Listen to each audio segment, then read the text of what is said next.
আমি বলেন ইমাম আদিল এক নম্বর হলো ন্যায় বিতরক শাসনকর্তা, ন্যায় বিতরক বাদশা।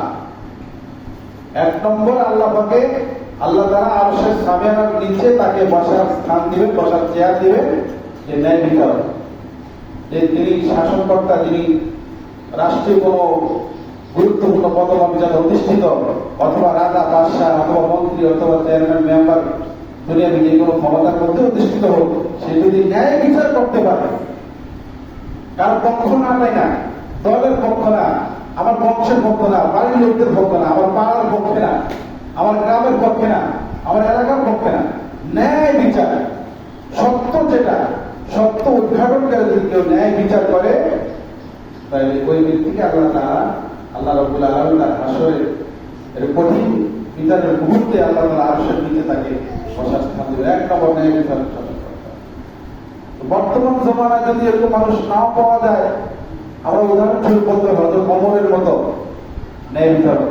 যেমন ন্যায় বিচারক, একটা উদাহরণ দিয়ে বুঝলেন, ওমর রাদিয়াল্লাহু আনহুর ছেলে আব্দুল্লাহ ইবনে ওমর, সে যখন ছোট 9-10 বছর বয়স, হাসান হোসেন ওনারা আর এবং হযরত ওমরের ছেলে একই বয়স, দুষ্টামি করে, মান অভিমান হয়, হালকা ঝগড়াঝাটি হয়, আবার মিলেমিশে খেলাধুলা করে, এরকম একটা বয়স।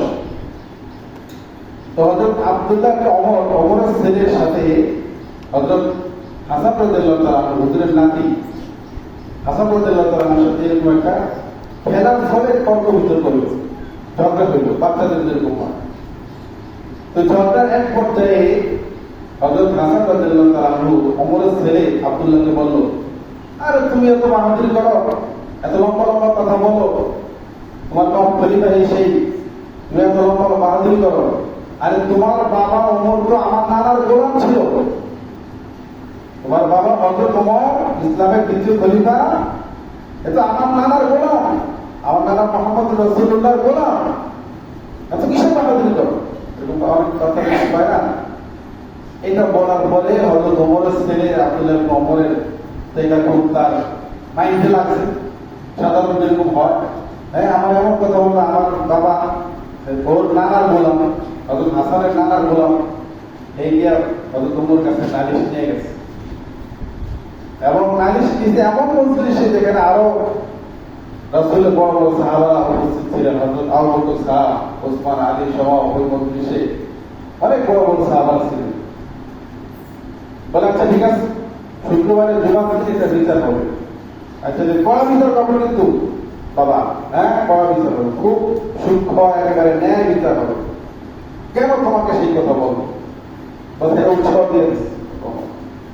এখন সাহাবায়ে কেরাম 2-4 দিন আগে থেকেই মানে চোখ আমরা হযরত ওমর কি বিচার করে, ওনার ছেলেকে বলছে ভোটা দেয়া, যে আমার তোমার বাবা বলে আমার নানার গোলাম, এমন সত্য কথা বলছে, এই বিচারটা কিভাবে করবে। আবার ওইদিকে বলছে কি রাসূলুল্লাহ সাল্লাল্লাহু আলাইহি ওয়াসাল্লামের আদরের নাতি, সে বলছে ও কেমন বিচার করে।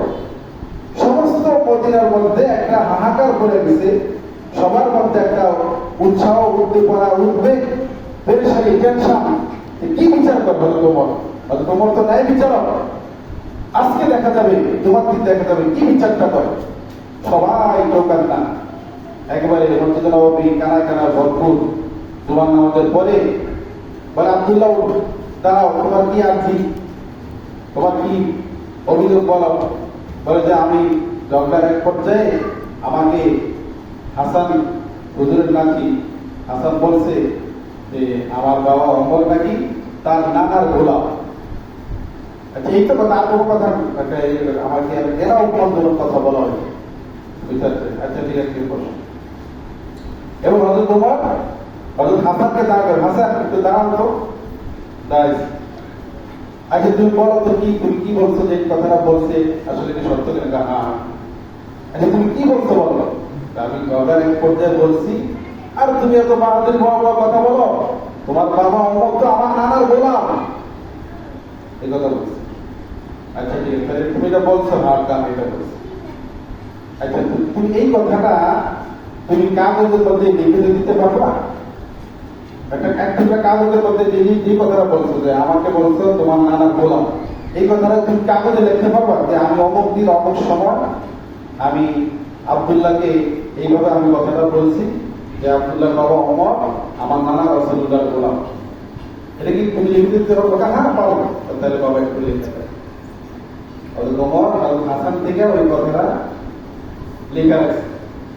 লিখে এবার কাগজের টুকরা খুব চুমা খায়া ওনার ছেলে ওমরকে বলতেছে, আব্দুল্লাহকে বলতেছে যে আমি যখন ইন্তেকাল করি, আমি যখন মারা যাই, আমাকে তোমরা যখন গোসল দিয়া যখন কাপড় পরাইবা, তো কবরে রাখার আগে এই কাগজের টুকরাটা আমার কাপড়ের মধ্যে ঢুকে সাবধান। এই কাগজের টুকরাটা কাপড়ে ঢুকানোর আগে আমাকে কবর রাখবা, এতে যাতে কোনো ভুল না হয়। আর এই আমার বর্তমানে রাসূলুল্লাহ সাহাবীরা আমার সাথে যারা আপনারা আছেন, আপনাদেরকে আমি সাক্ষী রেখে বললাম, আমি ইন্তেকালের পরে আপনারা স্মরণ রাখবেন, আমার ছেলের যদি ভুলেও যায় আপনারা স্মরণ রাখবেন যাতে আমার কাপড়ের ভিতরে হযরত হোসাইন রাদিয়াল্লাহু তাআলা আনহু হুজুরের আদরের নাতি মুখের বলা যে কথাটা আমি রাসূলুল্লাহ গোলাম ছিলাম, এই কাগজের টুকরাটা যাতে আমার কাপড়ের দোকান বাদে আমাকে আপনারা জানাজা দাফন করবেন। সপ্তাহে কিন্তু খেলে যদি আমার হাসর ময়দানে যদি আমার আর কোনো আমলই কাজে না আসে, আমি ওমরের আর কোনো আমল যদি আমার কাজে না আসে, আল্লাহর কাছে যদি পছন্দ না হয়, তাহলে আমি এই কাজের টুকরাটা যদি হাসর ময়দানে উঠতে পারি, তাহলে আল্লাহর কাছে বলতে পারবো, আল্লাহ আপনার প্রিয় নবী জনাব মুহাম্মদ রাসূলুল্লাহর আদরের নাতি হযরত হাসান রাদিয়াল্লাহু তাআলা আনহু আমাকে সাক্ষী দিয়েছে আমি রাসূলুল্লাহর গোলাম ছিলাম। বাস আল্লাহ তাআলা আমাকে মাফ করে দেবে, আমার আখিরাতে জিন্দেগি সফল হয়ে যাবে। এই ছিল ন্যায় বিচার।